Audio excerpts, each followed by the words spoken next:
안녕하세요. 여러분 반갑습니다. 아레스입니다. 오늘은 바닥 관련 이야기 해보도록 하겠습니다. 인플레이션 관련 부분들도 이야기해보고요.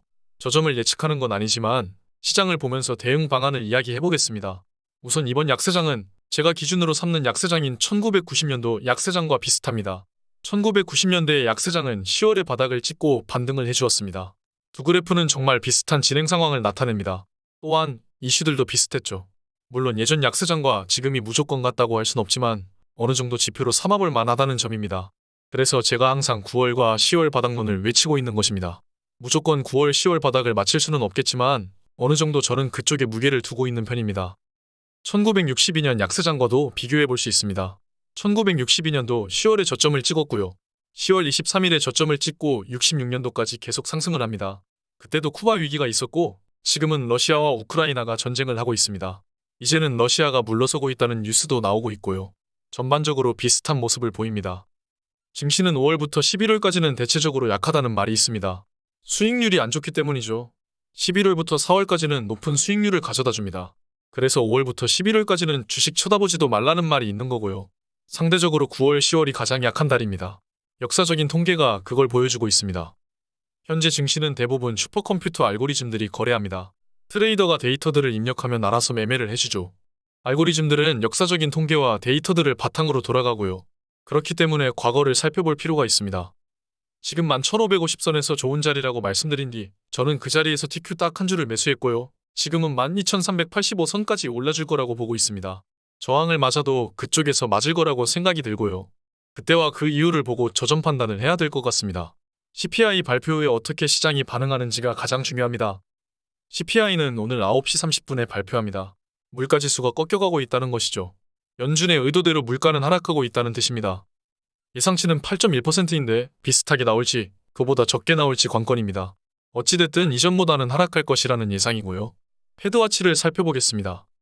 네, 이렇게 인플레이션이 낮아질 거라고 해도 시장은 이미 이전과 같은 자이언트 스텝을 예상하고 있고요. 변한 건 없습니다. 인플레이션은 잡혀가고 있습니다. 여기서 패드가 가장 중요하게 보는 지표 중 하나인 소비자 인플레이션 예상치가 이전보다 낮게 발표되었습니다. 이는 소비자들이 미래의 인플레이션이 낮아질 거라고 생각한다는 거죠. 소비자는 미래의 인플레이션이 높아질 거라고 예상한다면 지금 미리 물건을 사겠죠. 이는 인플레에 악영향을 미칩니다. 예를 들면 어차피 테슬라 가격이 내년에 오르는데 올해 미리 사버린다는 거죠.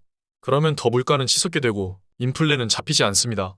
이렇게 발표된 지표는 인플레는 점점 잡힐 것이라는 소비자들의 심리가 반영되어 있고 패드는 이 지표를 보고 우리가 성공했구나 하기 시작할 겁니다. 인플레이션이 잡히면 가장 환호하는 자산 중에 하나인 비트코인을 보겠습니다. 일주일 전보다 지금 약 20%가량 오른 상태입니다. 비트코인은 인플레이션에 가장 취약한 자산 중 하나입니다. 인플레가 서서히 잡혀갈 것이라는 판단이 서자 슈퍼컴퓨터들은 비트코인을 손도 대지 못하게 올려버렸습니다. 인플레는 잡힐 것이다라는 판단이죠. 비트코인은 그래서 나스닥과 커플링되는 경향이 있습니다. 나스닥 기술주는 인플레에 취약하기 때문이죠. 할인율이 작아지면 나스닥은 올라갑니다. 인플레가 잡혀야 금리를 인하하게 될 것이고 이 순환은 상승으로 전환이 되기 때문입니다. 주식시장은 보통 6개월 선반영입니다. 인플레 잡힌다고 해도 금리는 오를 것이 예상되어 있습니다. 주식시장은 그 이유를 보는 것이죠. 금리를 4%대까지 올리고 그 이후에는 낮출 것이다 라는 예상이요. 그래서 올리고 내리고를 미리 결정합니다. 그래서 그저 싸면 우리는 사면 되는 것입니다. 이것을 알아야 우리는 성공할 수 있습니다. 저는 11,600선 정도에서 TQ 일주를 매수했습니다. 평단가도 공개합니다. 제 평단가는 27불 정도입니다. 물론 저점보다 높은 금액이지만 계속 바닥에서 물을 탔기 때문에 좋은 가격대로 맞춰졌습니다. 저는 여기서 9월, 10월 바닥에서 더 좋은 가격에 매수할 것입니다. 자리가 안 온다면 매수하지 못하고 지나갈 것이고요. 일주를 산 것은 어느 정도 좋은 자리였기 때문에 일주를 샀습니다. 의미부여도 할 겸이요. 전체 수익률 10% 정도 되네요. 일희일비하지 않습니다. 저는 좋은 자리에서 매수하는 것을 좋아합니다. 그렇게 하지 않으면 주식시장에서 살아남을 수 없다고 생각합니다. 저는 구두쇠이고 돈 낭비하는 것을 극도로 싫어합니다. 그렇지만 항상 겸손해야 한다고 생각하고요. 밑에서 계속 같이 삽시다. 우리가 주식을 매수하고 매도할 때에는 좋은 명분이 있어야 합니다. 우리가 평생 살 아파트를 알아볼 때에는 정말 1년도 알아보고 신중하게 결정하면서 주식 살 때에는 아무렇지 않게 판단하는 것이 싫습니다. 지표들을 보고 팩트와 오피니언을 구분하면서 좋은 시기에 주식을 사는 것이야말로 인생을 제대로 산다는 것이 아닐까 생각해봅니다. 지금까지 20% 이상 빠졌던 베어마켓들을 살펴보면 4가지 요인이 있었습니다. 그중에서 이번 위기는 두 가지 때문에 발생했다고 볼 수 있는데 바로 원자재와 연준의 공격적인 긴축 때문입니다. 원자재 가격 같은 경우에는 에너지, 금속, 곡물이 85% 수준을 차지하는데 1년 전보다 에너지 가격 이외에는 오히려 가격이 낮아진 상황입니다. 과연 이 하락이 영원할까요? 금리가 높을 때, 예금으로 사람들이 몰릴 때, 그때 매수해야 합니다. 인간 지표도 봐야 합니다. 우리는 지금 저점에서 잘 사고 있습니다. 영상에서 가진 현금의 10에서 20% 매수 가능하다고 말씀드렸습니다. 제 말씀대로 따라오신 분들은 지금 벌써 수익을 내고 있으실 겁니다. 이렇게 좋은 자리에서 계속 매수하겠습니다. 시장에서는 뭐라고 하는지 살펴보겠습니다.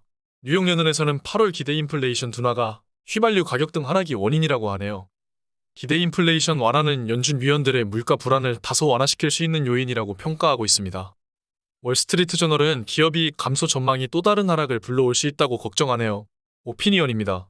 정말 미국 기업들의 실적이 감소하는지 살펴보자고요. 3, 4분기 기업 실적이 정말 중요하다고 할 수 있습니다. 기업이 지금 제품과 가격 인상을 통해 방어하고 있으나 연준의 통화 긴축에도 버틸 수 있는지 걱정하고 있습니다. 블룸버그는 미국 소비자 기대 물가를 보고 이렇게 경기 연착륙의 가능성도 내보였고요. 며칠 전만 하더라도 안 좋은 평가를 내놓았는데 이렇게 바뀌어 버리네요. 갈 때 같습니다. 오늘 CPI 발표하고 내일 영상으로 찾아뵙겠습니다. 오늘 발표하는 지표가 정말 중요하다고 생각됩니다. 그에 따른 시장 반응도 궁금하고요. 오늘은 여기까지 하겠습니다. 지금까지 미국에 레버리지 투자하는 RS 미국 주식이었습니다. 감사합니다.